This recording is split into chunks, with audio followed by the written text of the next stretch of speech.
Okay, good morning. Okay. Wala akong salamin, doon kayo maaninag eh. Patagyan ng salamin, gusto maaninag kayo eh.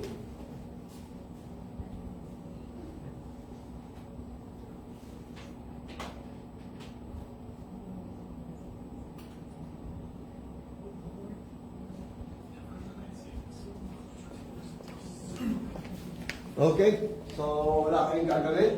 Hello, good morning, good morning. Good morning po. Yan, pag sinabi good morning, mag-response. Isa yung sa napakaganda sa isang church, malaki o maliit. Laging tinuturo ng pastor yung isa sa mga character or ethic o Christian ethic, how to respond sa pastor o sa bawat sa amen. Amen. Kaya lagi natin paplaksin yung amen, pag good morning. Kasi amen, libre yan, di ba? Walang bayad yan. Sa yung hallelujah, hindi yan pang Paul Gasto lang, hindi yan pang Pentecostal. Para sa lahat ng Diyos. Amen? Amen. Kaya pag nag-amen, okay. Ibig sabihin niya, brother Dan, amen. Yes.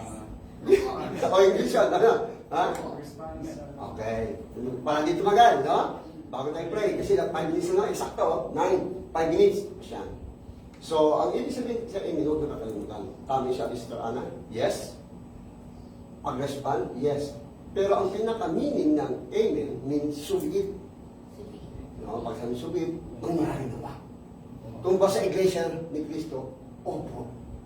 Siya nga po. Na? Tama ba? Okay, sabihin na natin, submit. Submit. So dito sa iglesia ko hanggat maaari, meron tayong natututunan. Di ba? Additional knowledge, hanggat maaari, balance po tayo. No? So pag sabi, amen, pag Brother Jake, ano ba yung amen? Nag-amen ba? Ano ba ibig sabihin niya? O kapatid, ang ibig sabihin ng submit, agree. Sumasang-ayon. Okay ba yan? Let's pray. Maraming salamat o Diyos sa pagkakataon ito. Ito ang oras. Oras ng praise team o music department.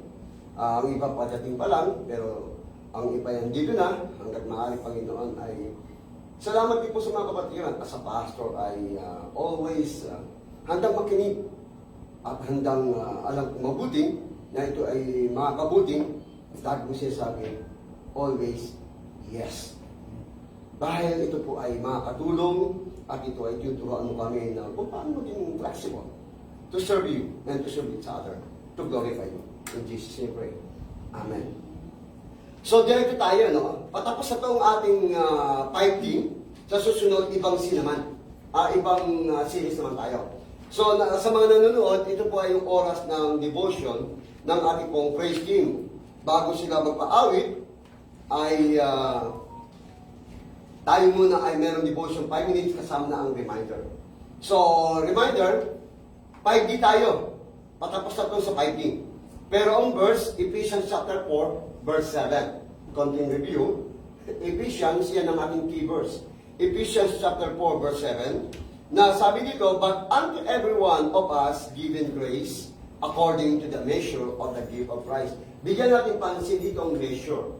Pag sinabing measure sa ibang terminology, dimension. Everybody say dimension. Dimension. Pag sinabing dimension, actually ito yung sukat o laki na. Ibig sabihin, pahaba na ba? Nag-improve na ba? Palawak na. Hindi paikli. Okay? So, ang pahaba o pasukat ng measure na ministry ng praise team dapat palawak. Sabi natin nawawalan iba, hindi ibig sabihin nagbabawas. Kundi maaaring merong inaayos pa, inaalay na merong ibibigay. Kaya ang pastor ninyo, kapag may papagay dito, hindi ako kagad nadidismaya. Kasi alam kong inaayos lang ng Panginoon. Kung siya, ikaw, ako, na nagpapatuloy. Amin pa ba yan? Good morning. Okay. Nakuha niyo ba yung sabihin? No? Halimbawa, katulad yan, flexible. No? Wala pa yung medyo may konting problema ng ating computer. Hindi pa sabihin, paikli. Tuturuan lang tayo na maging malawak sa ministry na ibig sabihin, maging mag-adjust. Nakala niya? Hello? Ano ba yan? No, i-avoid natin sa praise team o music team o sa minister ang negative. Whatever circumstances, huwag kagad tayo, good morning, huwag kagad tayo mag-isip ng negative. Amen? Hello? Amen? Amen. Let us exercise measure of gift o expansion. Yung ibig sabihin, dimension. Katulad yan, nagpili ako Sabado. Sinubukan ko rin, ino-open. Lord, Kung hindi talaga ma-open ng computer, basta ako gumagawa eh. Hindi ko talaga ma-open. Hindi ibig sabihin, peke. Ang lesson dito, nasabi na ba, measure of the gift. Tinuturuan ka maging flexible na hindi yung maging dahilan para mawala o mahadangan. Amen? Amen. Yun ang ibig sabihin niya, measure. So, anong ibig sabihin ito? Limang D. Dito na tayo patapos sa D. Kasi sunod, ibang series naman. So, 5D, dimension. Number 1, nung una, huwag niyo kalimutan yan, desires. Diba? Desires in ministry. Number 2, dedication in your ministry. Nung una, desire in ministry in God. Lord, desire ko. Sa praise team, we are focusing praise team, music team. Desire ko, Lord, sa praise team. Number 2, dedication in your ministry. What is your dedication? Number 3, discipline doing. Yung action na. No? Your ministry.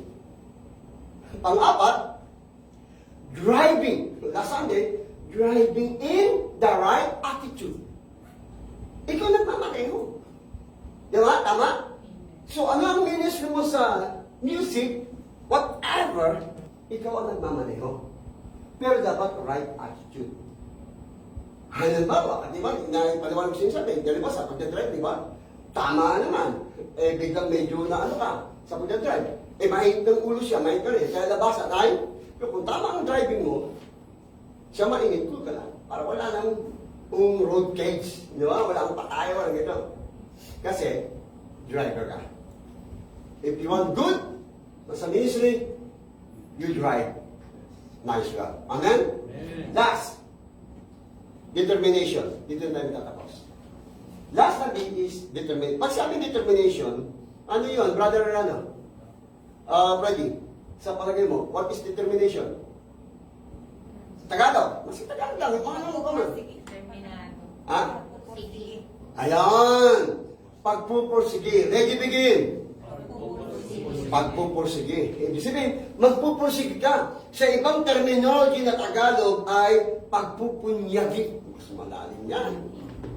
No? Sabi natin, pagpupunyagi. Kung sa mababaw naman na Tagalog, matibay na hangad. Okay, kapatid. I hope pinatutunan kayo sa Ephesians chapter 4 verse 7.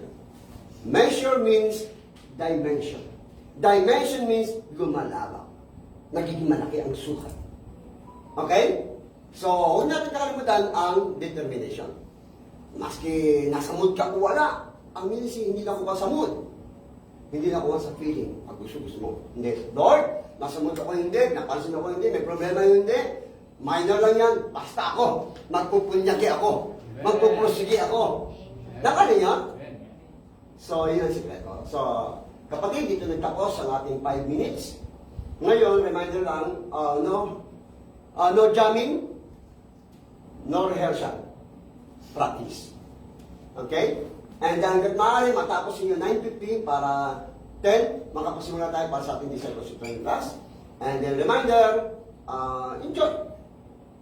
The same time practice but do for the Lord. And sabihin lang ng maayos at makinig ng maayos. Alam mo, kung di mo alam, just take time to listen. Meron kung listen sa kanya, makinig ka rin. Yun ang sikreto niyan. Okay? Napakaganda pupunta tayo dito na mag-enjoy. Masaya. Para sa Panginoon. Amen? Kasi pag di ka mag-enjoy, hindi ka masaya, dalawa lang yan. Aalis ka, aayaw ka, susuko ka. Nakalimutan yung limandi. Pero kung alam mo limandi at tinawag ka, yes! Gagawin mo. Amen? Amen. Okay, so yun ang aking reminder. And then, lahat ng dapat nyo yun. Sige, tapos na. God bless. Okay, so yan po ang aming devotion sa praise team. Mamaya, discipleship training class. Okay, thank you for watching. God bless.